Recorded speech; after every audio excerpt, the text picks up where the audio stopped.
Natan Sharansky spent 9 years serving as a refusenik in Soviet prisons in the 1970s and 80s, and after his release moved to Israel, forming a highly successful right-wing immigrant party, which enabled him to become a minister in multiple governments. After leaving the government, he became the head of the Jewish Agency, the branch of the Israeli government which is responsible for relations between the State of Israel and diaspora Jewry. He's the author of multiple books. His memoir, Fear No Evil, was published in 1988 and translated into 9 languages. His book, The Case for Democracy, The Power of Freedom to Overcome Tyranny and Terror, was a New York Times bestseller. Sharansky was awarded the Congressional Gold Medal in 1986, and in 2006 became the only non-American citizen to be awarded the Presidential Medal of Freedom. In 2018, he was awarded the Israel Prize, regarded as Israel's most prestigious award. I had the great honor and privilege of sitting down with Natan Sharansky in his office at the Jewish Agency in Jerusalem, where we discussed his time in Soviet prisons, relations with the State of Israel and diaspora Jewry, specifically the Kotel Agreement and the reform and conservative movements, Aliyah, peace with the Palestinians, and how to live a meaningful life. I'm Barak Hullman, the author of Figure It Out When You Get There, a memoir of stories about living life first and watching how everything falls into place, and a shtickle shalom,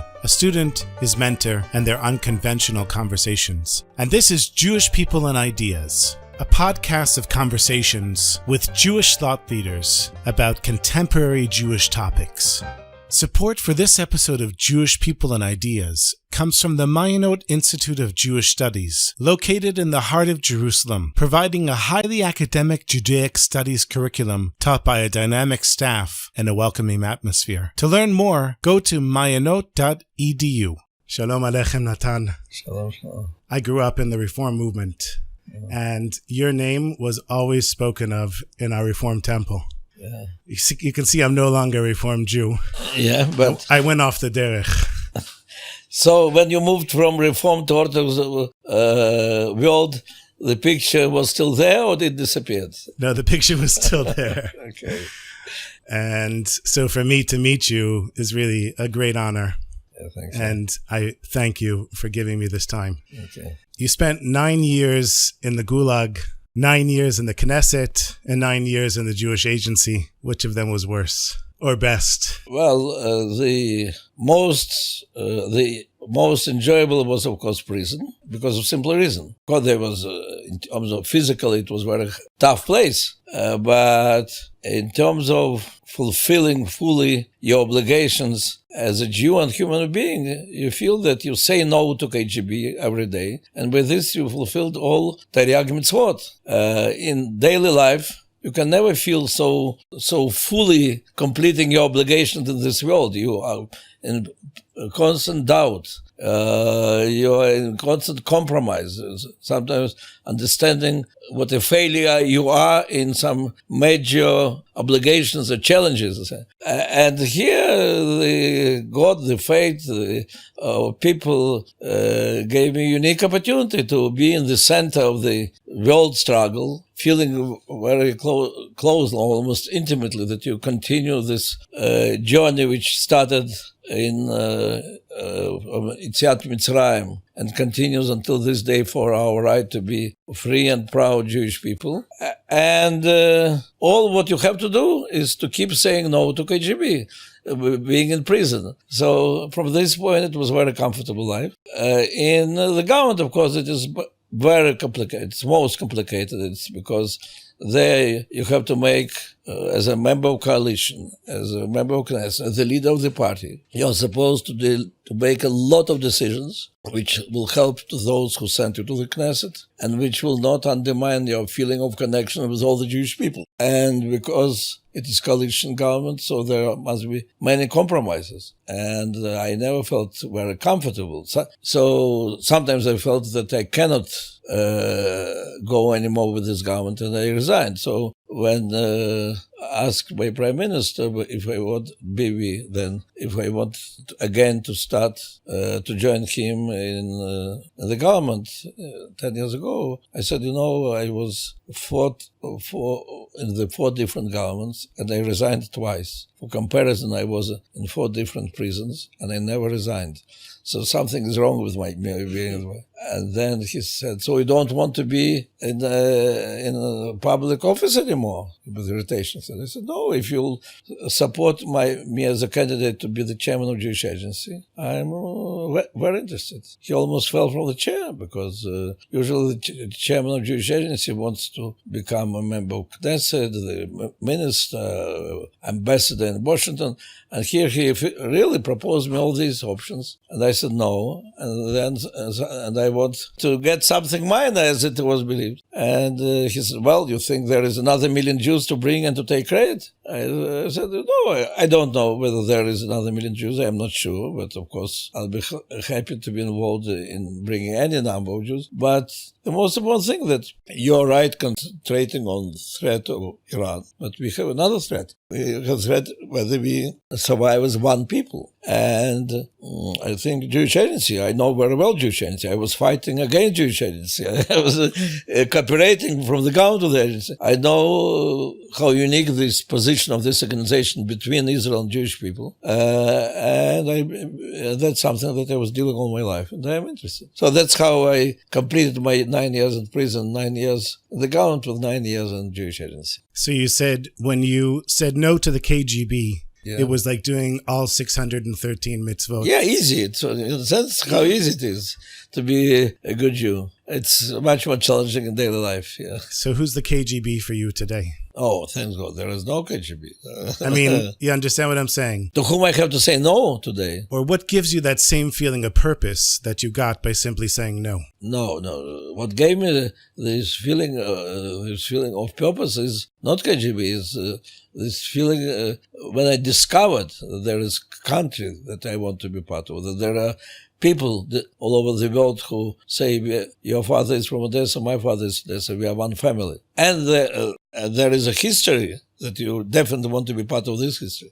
So when I discovered my identity, it was after 1967, after the Six-Day War in Soviet Union. So that transition from absolutely assimilated Jew, who is Jew only because of anti-Semitism, there is no other reason to call yourself Jew, and becoming the one who feels so comfortable in being part of this history and of these people and wishing to come to a Jewish country. So that was giving me this feeling of purpose. And even the result I had to join the struggle, and even the result I had to go to prison, and even the result I had to say no to KGB, it was all the result of this feeling of purpose. So this feeling of purpose, of enjoying, of being part of this unique historic journey, and feeling yourself connected to all parts of Jewish people. That's what gives me this feeling of purpose today. And that's what influences, in many cases, me saying no when I feel that I am undermining, for some immediate interest, I'm undermining seriously my connection with the other parts of Jewish people. I just want to stick with growing up in the Soviet Union for a little bit before we move on to American Jewry. Yeah. What was it like growing up as a Jew in the Soviet Union? Well, first of all, there was nothing Jewish in my life. No Jewish language, no Jewish holidays. Such words as Pesach or Hanukkah didn't exist in my life. No custom, no Brit Milah, no Bar Mitzvah, no Hebrew, no book, no place to go and to see Jewish book. So the only really Jewish thing which existed was anti-Semitism. And anti-Semitism was in abundance. And it seemed like a very strange prejudice. There is a word, the idea of your parents, Jew, and as a result, there is a lot of restrictions and a lot of conversation what Jews can and what cannot do, and street anti-Semitism and so on. And because there is nothing positive in this world, only negative things. So not surprising that many parents were dreaming if they could bribe the police and write in the idea of their parents, of their children, instead of Jew, Russian or Ukrainian or Armenian or Georgian. There are 150 nationalities. Doesn't matter what nationality, because the only one where you're restricted is Jewish. So they'll do it. So it was more, growing as a Jew, it was more like being born with some disease, which you can do nothing. You have simply to learn how to live with this disease and what kind of the medicine to take. And medicine was clear. The message of the parents was clear. You're a Jew, and that's why you must be number one in physics or mathematics or chess or music. Doesn't matter in what, but you must be the best professional. And that is the way of our Jewish survival. The number one dissident. Well, no, that's they were not teaching me to be number one dissident. They were teaching me that you must be the best in your profession. And then when I tried to be number one chess player in the world, and at some moment I understood I probably will not be. I tried to be the best scientist, and then I found out that I can be the best dissident. So it's I fulfilled the dream of my parents. You made your parents proud. Coming back to the question itself, so it was a very strange feeling when the word Jew simply puts you in the category of the handicapped person. But on the other hand, I have to say that my parents, though they didn't give me any Jewish background, they did teach me that you should not be ashamed of it. To the contrary, and that's a big thing. Yeah, a big thing. And in fact, we had some sculpture, which was bought by my aunt on the shuk, on the market, which was some sculpture. Probably after the war, the soldiers brought a lot of things from Europe, and probably that was one of them, and they sold it. And it was sculpture of David standing on the head of Goliath. And the father told me the story. So, but that was disconnected from any reality, but simply it was somehow that you should not be ashamed of having such ancestors as David. That was beginning and the end of our Jewishness. After 6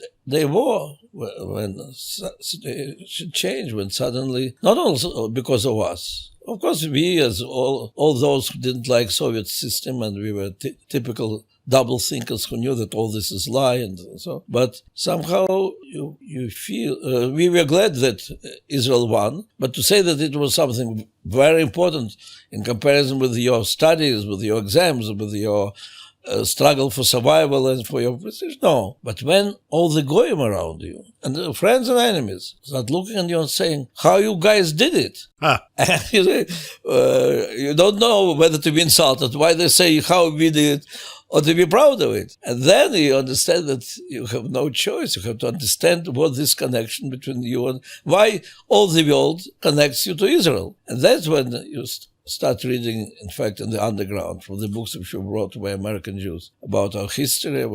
And then suddenly you discover there is such a great world, and that if you only make your mind, you can be part of it and not part of that great history of King David and before, and State of Israel, and not this history of Bolshevik revolution, which brought such awful things in the world. And all these Jews who are coming from Miami and from New York and from London, and who say, "Oh, we are family and we want to help you." And the state, and here you see these young soldiers near the wall, the Western Wall, and you understand they are of your age. And these people of your age are part of this great history that you can be also part of.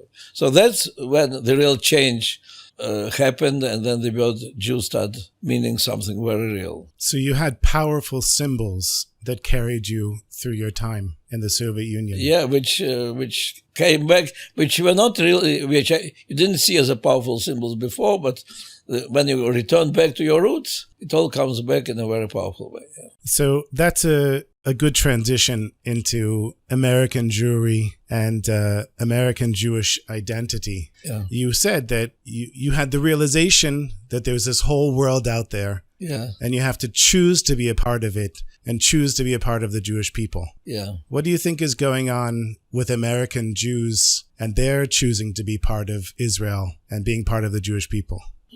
What is happening with American Jewry?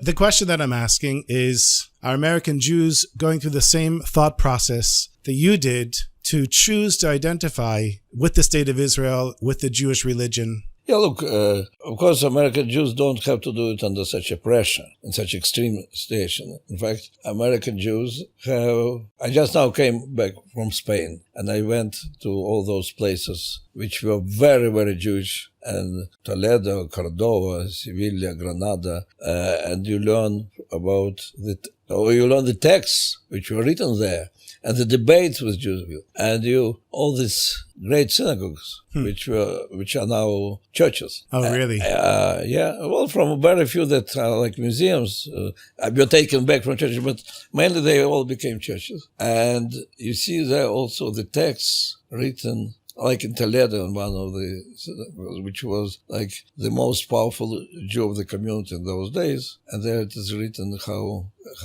as the birds find from Tehillim about the bird which is finding her home, and so that's how freely we feel in Spain. And they were all expelled or forced to become non-Jews. And you learn all this history, and you see, oh my God, how dramatic it must be from such a powerful community, so deeply developed, vibrant, Jewishly and economically, and what a tragic result. No, I don't compare. America is very different, and I hope that Jewish journey in America will not have a tragic end. But this feeling of having your own independent, full life, and as a result, our own set of interests. And so our strategy is very deep there, of course. And it's interesting, it took time, and I think now we are already 20 years, for American Jewish leaders who definitely want to be part of Jewish journey, how they had realized that Israel is maybe the only tool which they have to keep their people moving on this journey. That what is birthright? Birthright is in fact two reformed secular rich Jews discovered that the only way they can keep their children interested in staying Jewish was it happened only when they brought them to Israel. Their reformed secular Jewish education in America didn't help them to give them feeling of pride, of excitement, of interest to continue being Jewish. And they need it. And well, there were big debates in the government whether it is Zionist or anti-Zionist program and all types of... Whether Birthright is an anti-Zionist program? Well, of course, I remember I was like their lobby in the government, and the idea was what? We, Israel, have to give money to rich American Jews to bring their children for free to Israel. They have to give us money. What? It's opposite to Zionist idea. They want to have vacations in Israel. It's their business. Even later, in Jewish Agency with the Masa program, which is coming for 1 year, when I made a special emphasis on this, I was accused that, well, you're turning the Jewish Agency into a tourist ministry. Coming here, living there. What is our interest? Our interest is that they come here and stay here, and coming for 10 days. So there was a big debate. In fact, I had to give a lot of credit to Bibi Netanyahu, and who was the one who got this importance. And I remember that practically historical meeting in 1999 when Charles Bronson, Michael Steinhardt, Bibi Netanyahu, and myself sat in the office of Prime Minister, and Prime Minister signed a letter of support of birthright, and as the result, it started. But for me, what's important point, that American Jewry discovered that in order to keep their grandchildren Jewish, they should make sure that their children will be connected to Israel. And so that's an important moment in our relation. Because when our relations are built on this, if you want to be one of us, make Aliyah, and that's it. Inevitably, you will lose a lot of American Jews. When you understand that our interest is to keep as many of us with this feeling that we are in one journey, everybody in their place, but one journey, and the stronger your identity, the more chance that you'll make Aliyah. But that's Aliyah of free choice, and it's not Aliyah forcing or escaping. That's an important moment. But there is a lot of tension, and it's the question, how many of us will continue this journey together? It's still a big question, and it's one of the big challenges. What's causing the tension between the state of Israel and the American Jewish community? Well, there are half of Jewish people which made a choice voluntarily, or their parents made it for them, that we want to live in Jewish democratic state in the Middle East. And there is almost half who said we want to live as a minority in liberal society and enjoy the openness of the society, or make sure it's open enough in order to feel ourselves comfortable there. It means there are two different survival strategies. Whether we want it or not, we are so angry that they support president who didn't like us, and they are angry that we support president whom they don't like, and so. But in fact, all this begins from the fact that we do have objectively different survival strategies to survive as a Jewish democratic state in the Middle East. First of all, have to be very strong, very tough, and organized in accordance with this, and to be very united. One people, one religion, one language, and so on. To succeed for Jewish community in America as a Jewish community, you have to make sure that this society is liberal, is open, is not prejudiced. And as a result, when they start looking at one another and saying, "But we need you to be like this. We need you." So in fact, it's like, become like us. What's the problem? It's lack of basic understanding. We will not become like them, because then we will not survive. And they will make Aliyah different. If not, they will have their priorities for survival. The problem is that sometimes the very question of survival becomes not important. These are really lost. There are many Jews who are saying, "Well, you know what, very nice, I'm very proud that I am Jewish," and so on, but whether there'll be Jews in 100 years from now, whether if my grandchildren will be Jewish or not, okay, we love everybody, so why it is important? If it is not important, nothing will happen. We can continue with our program. If it is important for you that Jewish people will continue their march in history, and I want to be part of this march, well, we have to make sure that we support one another and strengthen one another with our different survival strategies. And that's why with all these crises which we had with the Kotel, for example. And Prime Minister asked me, and I felt it's very important to build this bridge, and I was very happy when we had this agreement. And then when the coalition interests pushed Bibi in the other direction, then I heard from many people, "Well, we have to risk our stability because of the people who are not interested to make Aliyah, who are not interested to study Judaism, who love Obama, and not dislike Trump." And they were right from Israeli point of view. They were very right in their criticism. But they were saying, "But do you want that Israel will continue its historic mission of being home for all the Jews of the world?" That is the only answer which you go. If we are interested, and I think in the end every Israeli wants to feel that Israel is home for all the Jews of the world. So we have to think how to make them feel comfortable with this. And of course, I have even more criticism about American Jews who ignore our realities and try to judge us by the standards by which no free country in the world is judged. And by this helping to, without wishing, helping to our worst enemies. Yeah. So I would say that Israel right now is the state of all the Jews. Anyone who wants to come here and is a Jew is welcome here. And you can come any color, any tradition, just as long as you identify as a Jew. And, the law of return is based on the Nuremberg laws. So even if you just have a Jewish grandfather, that's enough for you to make Aliyah. Everyone is welcome. You can go as a Reformed Jew and go to the Kotel and daven right now. Nobody will say anything to you. Now, if you go as a woman putting on tefillin, that's already making a statement and might upset some people. But why specifically the Kotel? And why do the liberal movements need their own section of the Kotel? Why is that so important? Everyone's welcome here. Well, you're not right. I love Kotel. I love praying at the Kotel. Kotel is a very powerful symbol. We are the only nation which has such a powerful symbol, because at the same time, it's the same number one religious place by far. It's the closest. Number one is the Temple Mount, though. Yeah, the Temple Mount, it is the closest place to the Temple Mount, which is under our full control. The Temple Mount is unfortunately... it's under our control, we just don't control it. We made mistakes in 1967, so what... But that is number one religious place at this moment.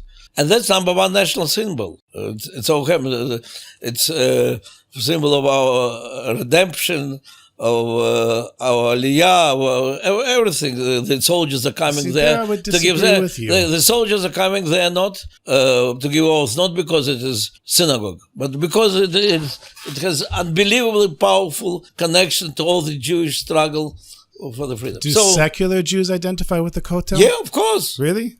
I was absolutely in Soviet Union. All our beginning of coming back started from this soldiers near the Kotel and all the story which was behind it. Of course. So it became the first place where we came when I came straight to the Kotel. And it was not, well, at that moment I can't say that I was already as secular as I was in 1967, but definitely it was not because, or only because of religious things. It's like, that is the heart of our redemption. That's the heart of our return to Zion. Overwhelming majority of Jews who came from the Soviet Union, they were not religious at all. But Kotel was a very powerful symbol. So if it is a so powerful symbol, so if some people, let's say, feel that they cannot come there with the prayer from their synagogue, they feel they feel that somebody is trying to exclude them from their family. They cannot come, I agree, they cannot come with that non-Orthodox tefillah to the Orthodox part of to the place of the Kotel where there is Orthodox. But to have a comfortable place, non-discriminating them, well, of course it is normal. If you think it, you can say, well, but they don't need it. They are coming in such small numbers. That's a separate thing. But that's a separate thing. I never see anyone there. Every time I go. Every day there are some minyanim, but it doesn't matter. I don't need that place to pray, but I do want that every community, which maybe will come once in their life, but will feel that they are respected. If you want to think that in Jewish state, there needed to be 30 years of the struggle, and still not finished, in order to have a place where they can keep their Sifrei Torah, where there will be shirutim, where there will be the most minimal accommodations, and which are there. And for this, you must have a struggle. It simply cannot be simply technical decisions. And then you need Supreme Court of Israel, which said in 2000 that no, you'll have to have such a place. You cannot discriminate. And still 20 years after, these places, they begin to build, they stop building, then still there are no shirutim, and there are no Sifrei Torah. By the way, in Sifrei Torah you have to have a special dish to bring. So and if Rav of the Kotel will say that those women who are saying Hallel will be arrested, she is arrested. So let's not kid ourselves. And I go to the shul to which I go is Orthodox shul, to which my children go is Orthodox, and to my grandchildren is Orthodox. And when I come there to pray, and we come very often, I go to the Orthodox place. But as the one who wants that Israel is a place where every Jew of the world will feel comfortable, and as I say very often to my opponents, is you don't recognize them as rabbis, but don't you see that they are communal leaders? You don't recognize it as synagogue. Don't you see that that's community center? So make sure that they, with their, as a community leaders, with their community centers, can bring their community and to repeat those prayers which they're giving for the sake of Israel, for the state of Israel. It's important for them as a feeling whether they are included or not. And Israel as a state, not Israel as a chief rabbinate, but Israel as a community center of all the Jews in the world must have such a place too. The very fact that, by the way, I was so glad that when Bibi asked me to try to, because I thought that if there is one question which can technically be solved, that is this one, because it's not like Giur, which is much more, and who is a Jew concept, which is of course much more charged and so on and so. And if conservative Jewry doesn't recognize conversion of Reform Jewry, so how can you expect that we so easily will recognize their conversion? So it's much more. Here it is technical. It's simply egos. It's the fact that some Orthodox parties came to Bibi and said, what you did is official recognition of Reformed women, and it is against status quo, which was promised by Ben Gurion. It's nonsense. It's about technical arrangements, how we can live together in one state. That's all. So let's say, theoretically, there was a middle section at the Kotel, the current Kotel Plaza. So now we have men and women. Let's say we move the Mechitza, we put a center section, it's egalitarian. And let's say in an ideal world, everyone's okay with that. Yeah, no. Would we hear from the liberal Jews in America that that's it? We have no more problems with the state of Israel. We feel comfortable now. You did what we asked for. And that's it? This question is no, but they will be happy that their conversions don't have the same status? Of course not. So it would be other things as well. No, but they are. There are things which appeared long before the Kotel. No. I don't think that we can solve many of them. We have all the time we have to find a way how we can coexist together, accepting something and not accept. Again, I'll give you an example with conservative movement doesn't recognize conversion of Reformed movement, and they do or they don't. Huh? They do not. Right. Recognize. Okay. And there are some who will refuse to marry couple. I will not go into the details. Conservative rabbi will refuse, and the Reformed will agree. And there are some, and sometimes it becomes very principled. It doesn't stop them from fighting together against anti-Semitism and organizing UJ campaigns for the sake of Israel and participating in birthrights and so on.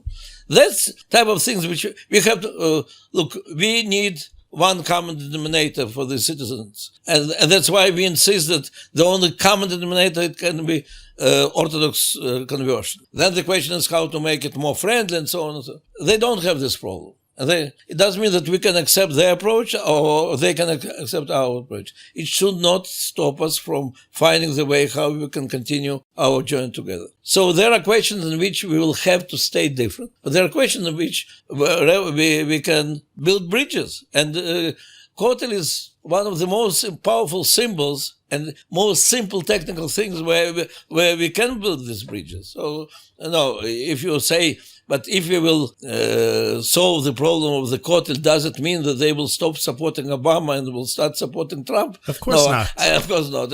And I'm not even expecting it. I don't expect them to change this. What I want to know is, what is really the problem? It's like your tooth hurts you. Is it a cavity? Is it food stuck in there? Is it a root canal? Where is the problem? We're talking about the Kotel and conversions and political support. The problem is that, look, we Jews, during our life in diaspora, and half of those who continue living in diaspora, have very different ways of readjusting themselves, how to continue being Jewish and at the same time to feel comfortable among the Goyim. And that's how different strategies were born with secularization, or with non-Orthodox movements and so on. Israel was created, some people believe that to gather all the Jews. And that, Herzl, who was so powerful in his dream, which became true, believed that simply there will be no Jews will stay, simply, or they will be assimilated. And by the way, Herzl was okay with this. Or they will make Aliyah. There will be no reason for them to stay Jewish and not making Aliyah. That is how he believed. It's not what's going to happen. It's not what happened until now. Well, maybe in 100 years. There's even Jews still in Russia that didn't make Aliyah. No, not only. No, but in Russia, Aliyah, that this percentage of Jews that moved from Russia will be from others, but there was a very special condition. But we see it practically in every place. Right? Just now in Gibraltar, it's a small island, sitting 1,000 Jews and making money, and are very happy and love Israel. So what they're doing there? But are we interested in survival of these people? Yes, we are interested in survival as a Jews. Do they understand that their way of survival, important is to feel very close to Israel, to be connected to Israel, to feel yes. Do they understand that? Well, or you're saying that that's the key? No, they came to understand it. No. There are those who don't understand it, who don't care, and they will be assimilated. But those who are thinking, they are not ready to go to become Orthodox, but they are thinking all the time how to make sure that our children will stay Jewish.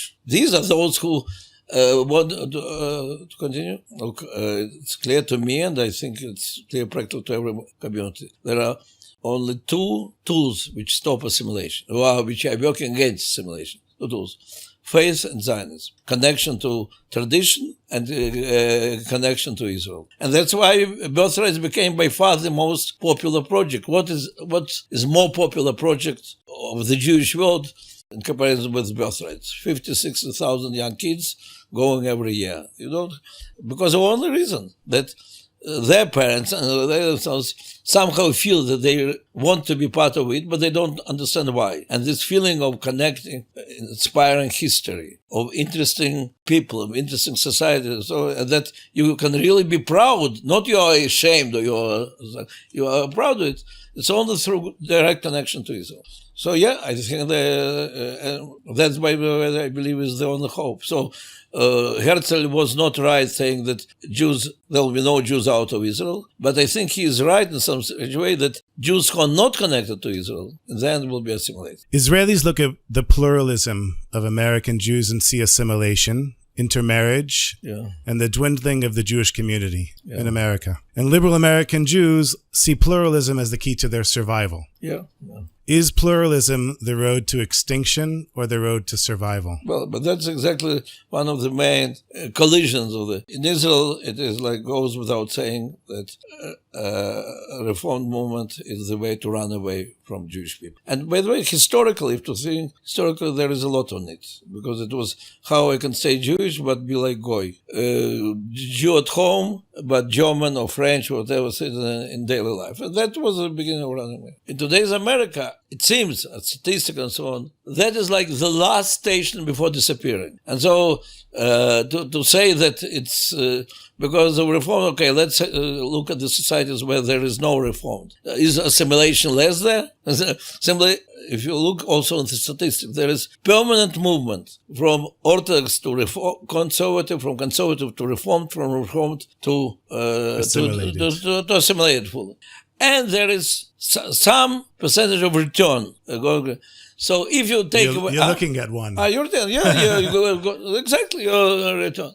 So if you take away this reform, does it mean that they simply will not go to reform and will stay Orthodox? Or it means that they will simply go to secular?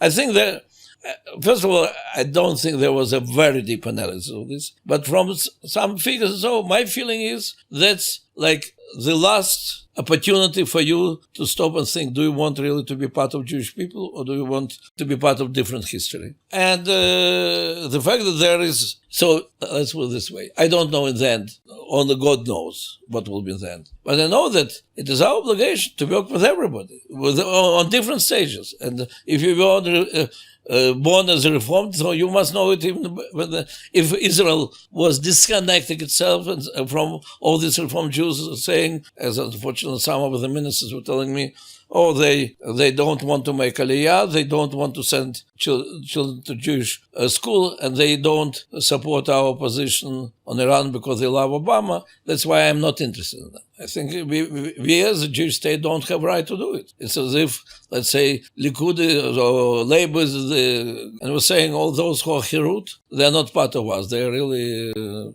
people who are problematic. So the sooner they'll disappear, the better. We can't say it. So that's the same. We're going to change topics. Yeah. What do you think are the chances of living in peace with the Palestinians? Well, my position is I was dissident in every government of this position. I believe there is a big chance.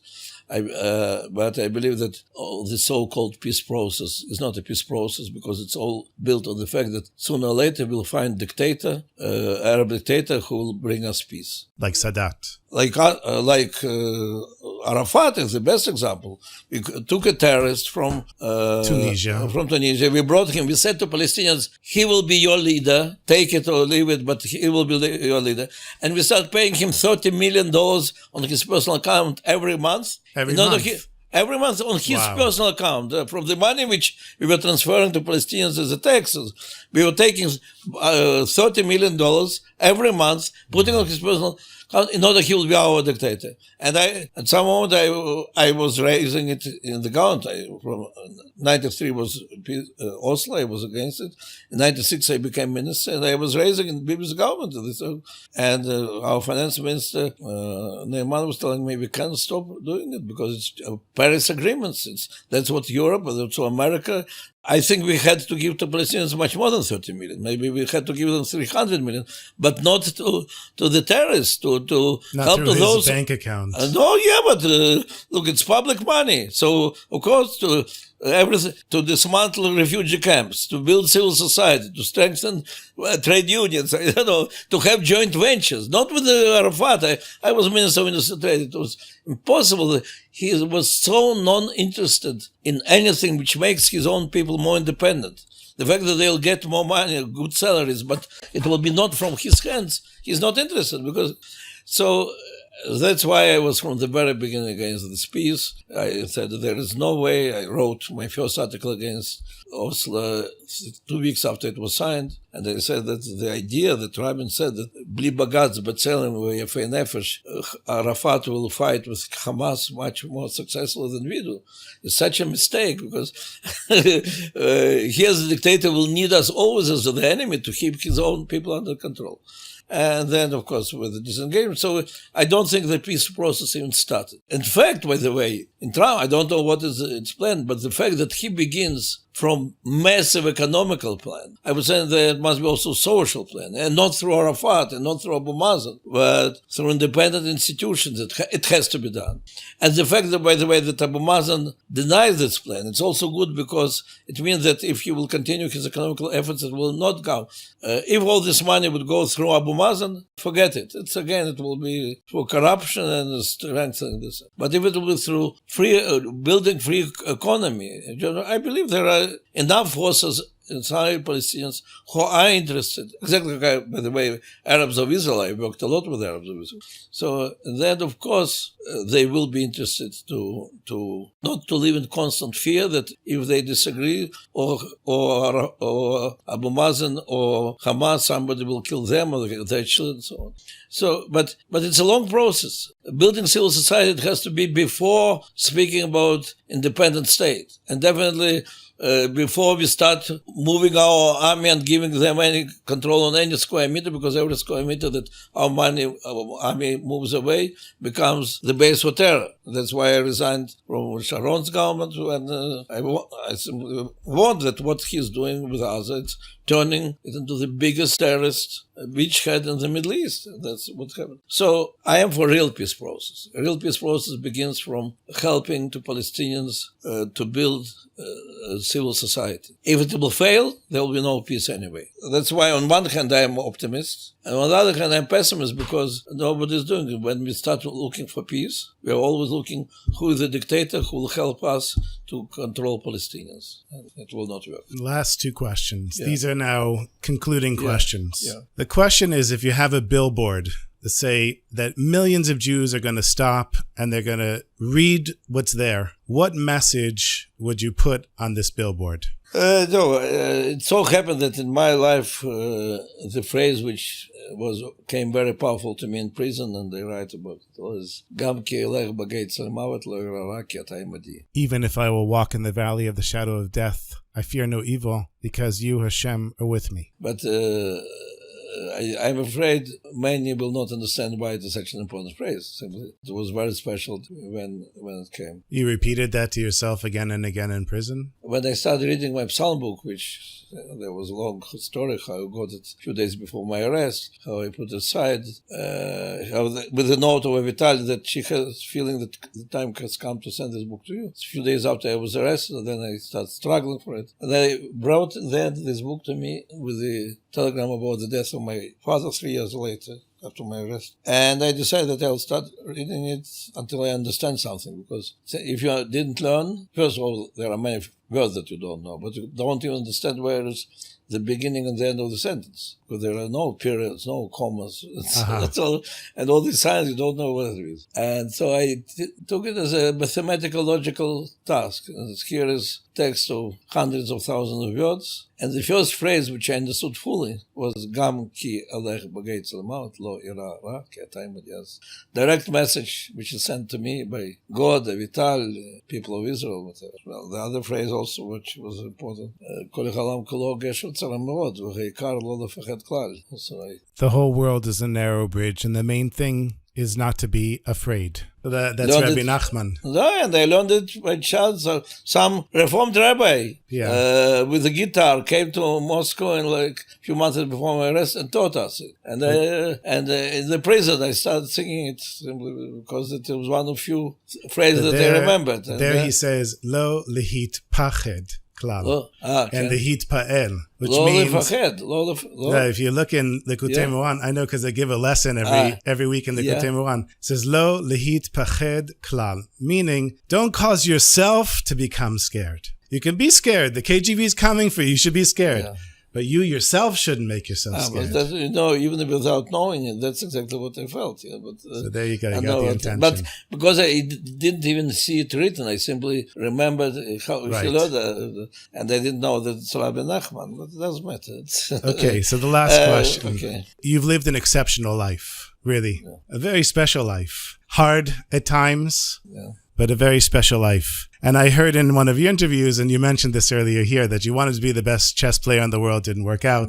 Wanted to be the best physicist. And then, in the end, you became the best dissident. So my ambition was satisfied, Yeah, you made your parents happy. You gave them chassidische nachas. Yeah. So the question is, everyone wants to live a meaningful life. Yeah. But not everyone knows what that means. What does it mean to live a meaningful life? I don't know. Well, by the way, I don't know to what extent people really think in these terms, how to live a meaningful life. But I can say only that it's such as the one who can compare the life without roots, with the life which is all about how to succeed, how to compete and succeed in spite of all the restrictions and so like.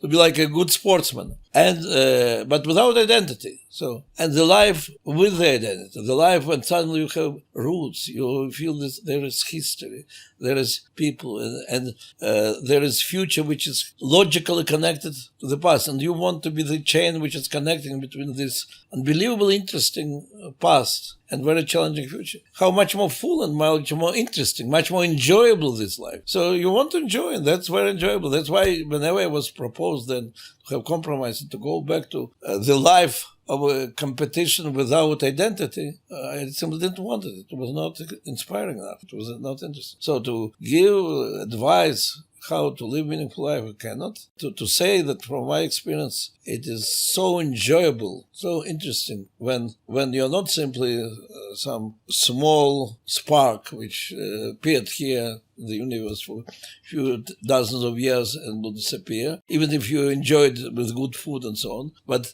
you feel that you are really continuing something very unique, very great, that you are consuming the wisdom of all these generations and trying to pass them to your children. It's such a joy, it's such a fool, it's so interesting every day. I can recommend everyone to try. You'll see yourself. Being connected to your Jewish roots. Yeah, the roots. And those who think all in terms of tikkun olam, that is the way to bring tikkun olam. Because when I didn't have identity, I had no power to move everything. Then fear controlled me. Then only think whether you'll get this promotion, not get promotion.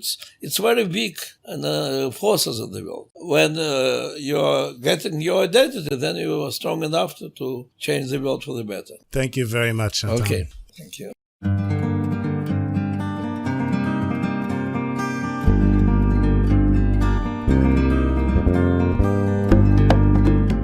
That was Natan Sharansky, one of the most famous Jews alive today. And thank you, my friends, for listening to this podcast. I hope you enjoyed it. Make sure, if you haven't yet listened to the other episodes of Jewish People and Ideas, to go back and listen to the first episodes, the first 4 episodes. Soon, I'll be interviewing more interesting Jewish thought leaders about contemporary Jewish topics. Make sure that you please leave a review for this podcast. It makes a big difference wherever you're listening to it, whether it's iTunes, SoundCloud, Spotify, Stitcher, or wherever you get your podcasts. Leaving feedback in a review makes a big difference in getting more exposure for this podcast. Of course, share it with your friends. And check out my other podcast, the Hasidic Story Project, where every week there's a new Hasidic story at HasidicStory.com, HASIDIC story.com, or just look up my name, Barak Hullman, BARAKHULLMAN, on iTunes, Stitcher, Spotify, wherever you get your podcasts. Also, make sure to check out my 2 books, Figure It Out When You Get There and A Shtickle Shalom, both available on Amazon. And I look forward to spending more time with you, my beloved listeners, in the future podcasts.